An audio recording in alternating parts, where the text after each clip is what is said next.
I want to say a quick word, if you will let me, about the order of worship. I've switched things around so that we can have a little more response to the word. So the sermon is earlier, and we have more to do after the sermon as a way of dedicating ourselves to God and renewing our faith. And you'll notice right after the message now there will be a time of silent reflection. So when I say amen and sit down, you'll know what's going on.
Generosity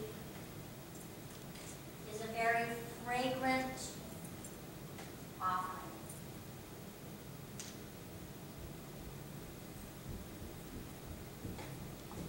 Friday night, I was at S&S, the grocery store in Hilltop Plaza. If you've lived here for any time at all, you know S&S. I was there, and after I had finished shopping, I made my way up to the cash and wrap to pay for my purchase. But the checker was already ringing up another customer, the groceries that she was purchasing. Now, I could not see this customer, this woman. I couldn't see her straight in the face, but I could see her well enough to recognize the telltale signs of drug abuse. Her face was extremely thin. I mean, it was just ghastly thin. The skin on her bones was stretched so tightly that she looked mostly like a skeleton with just this thin layer of flesh. And her hair was clean and it was fixed, but it was thin and stringy. Her skin was ashy looking. She didn't have any teeth. She was not at all attractive. And she was not the kind of person that you might pay a lot of attention to. When the clerk ran her last item over the scanner, this lady took her credit card or her debit card, whatever it was, and she put it into the card reader. But as soon as she pushed in her buttons, the machine started making that obnoxious noise. You know, we've all heard it. And the clerk told her, "It says that your card is forfeit." And then she said, "Do you think maybe you punched in your PIN number wrong?" So the lady agreed that she would try it again, and the transaction was repeated. But once again the machine buzzed, and the clerk said that the card was not any good. Well, this woman threw up her arms in kind of this hopeless gesture. And she started to walk off and leave that basket of groceries just standing there in the checkout line.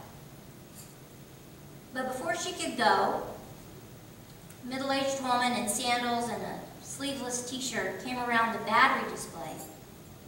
She put her single purchase on the conveyor belt, and she quietly said to the clerk, "Just add mine to hers and I'll pay for it all." And the clerk's eyes got huge, and she said to this lady, "Ma'am, it's $175. Well, everybody could see that the woman was kind of taken aback. She did not expect for the bill to be quite that much, and she didn't look like someone who happened to have an extra $175 in her pocket. So this offering was going to be a sacrifice on her part. But she very quickly gathered herself together and pretended like there was no moment of hesitation. And again, she quietly said to the clerk, "It doesn't matter. Just add my stuff to her stuff and I'll pay for it." Now, why wouldn't it matter to her if what she was offering to do was more than she could afford to do? Perhaps she knew and trusted something larger than herself. Perhaps, like the Apostle Paul, she knew this one who strengthens us and sustains us regardless of our situation or circumstance. At any rate, she opened her purse, she pulled out her card, she put it into the card machine, and she punched in her numbers like she was not the least bit worried about what was going to happen in her future. The lady who could not pay for her groceries said, "Amen," like it was an answer to prayer. Amen. And then she said, "Thank you." And no one addressed her lifestyle. No one suggested that she might need help, that she might need to get cleaned up. This woman just said, "You're welcome," and she put her head down like she'd been caught in an act that she was trying to keep secret. I heard a man in the next aisle over say, "We need more people like you in the world." And the first woman pushed her gift of groceries out the door. And the clerk at the cash register handed the second woman her single item that cost her $175. And the clerk said, "Thank you so much." And the woman smiled at her like she was embarrassed to be seen. And she quickly left the store before anyone else had a chance to say something to her. It was pretty clear that she didn't want to be acknowledged for what she had done, not even by the woman whose groceries she had purchased. All she really wanted to do was to save another person from the embarrassment and the humiliation of having to leave behind a shopping cart full of groceries that could not be paid for. But the man the next aisle over said, "We need more people like you in the world." And the cashier at the register said, "Thank you so much," even though the gift wasn't for either of them.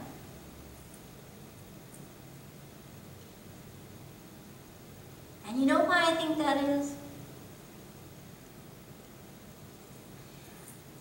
I think it is because generosity is such a fragrant offering.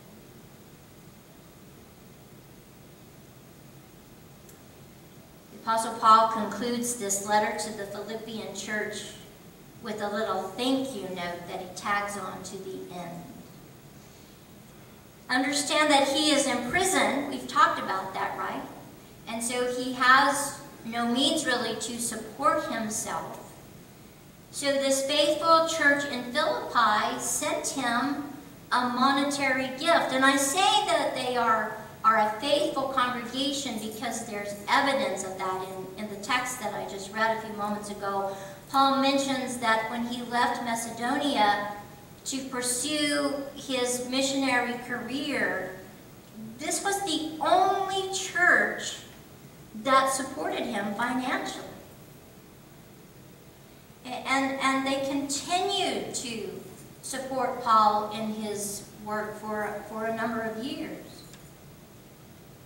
Their gifts then ensured the spread of the gospel, and they helped to change the lives of more people than they would ever be able to imagine, because generosity has that capacity. It has such a rich fragrance, and its aroma carries far beyond what we might imagine or comprehend.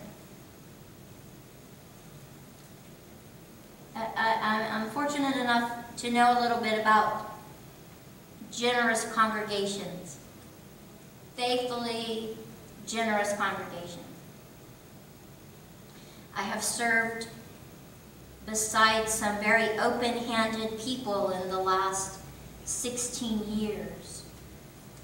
But I can say that I have never served a church that was any more open-handed than this Trinity United Methodist family. And I'm not saying that to stroke your ego. I'm not trying to puff you up this morning.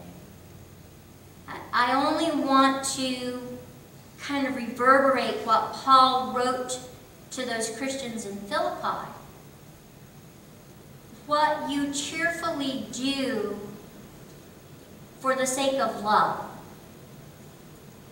What you have done with quiet dignity to spread the gospel of Christ. What you have done with hope-filled hearts to enable people with addiction to get clean, to provide medical help and shoes and water and so much more to people that you don't even know, people whom you are never going to meet. The sweet aroma of those gifts is much further reaching than you might expect or even imagine. I had the opportunity this week to bless and cleanse a house for a very dear woman, very sweet friend. Something I really like to do. If you ever decide that you'd like your house blessed or you'd like to have your house cleaned, give me a call, because I will come running to do that. And I will come with my little stick of sage that I use.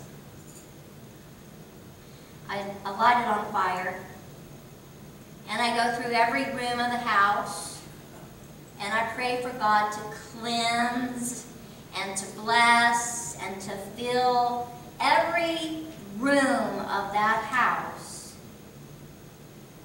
And as I do that, I take my sage stick with me, and it's burning in my hand.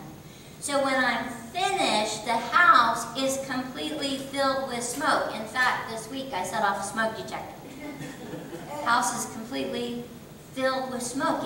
It infiltrates every space, goes into every nook, every cranny. The house is just completely saturated with the smoke and with the smell of the smoke. And it's sweet, and it's strong, and it's very heady. And that smell clings to me. It lingers with me. Stays on my skin, stays on my hands, gets in my hair, clings to the fabric of my clothes. I like to think of generosity like that. When we lovingly give ourselves or our time or our resources, the fragrance of that compassion reaches out to fill the empty spaces in the lives of other people. But at the same time, some of that aroma adheres to us because generosity is such a fragrant offering. So what we do to change things for someone else, it ultimately changes us. What we do to enrich another person's life makes our life richer, rich in joy, rich in love, rich in the Spirit of Christ. You know, generosity is a mark of discipleship, but when we give generously, we become much better disciples. It is indeed a beautiful thing to give something of ourselves or our resources without wanting and without needing to be acknowledged for that. But even so, that pleasant scent of generosity, it's always going to get noticed. Because what we generously do for one another or for a stranger in the grocery store, that changes the matrix of our world. But it also changes the matrix of our heart. And that lingering aroma is so sweet and so strong and so heady that it reaches heavenward as a pleasing sacrifice that we make to God.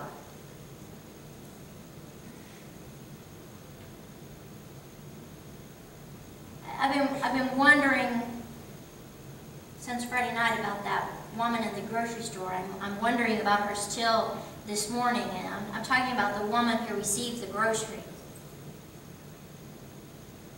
I've been wondering if she'll ever have the opportunity to help someone else like she herself was helped, and I really hope so.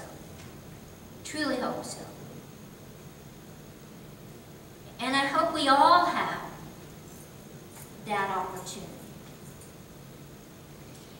And when it arises for us, I pray that we will just quietly take it in our hands and let its fragrance saturate us, saturate our skin, saturate our clothing, and saturate the very depth of our soul.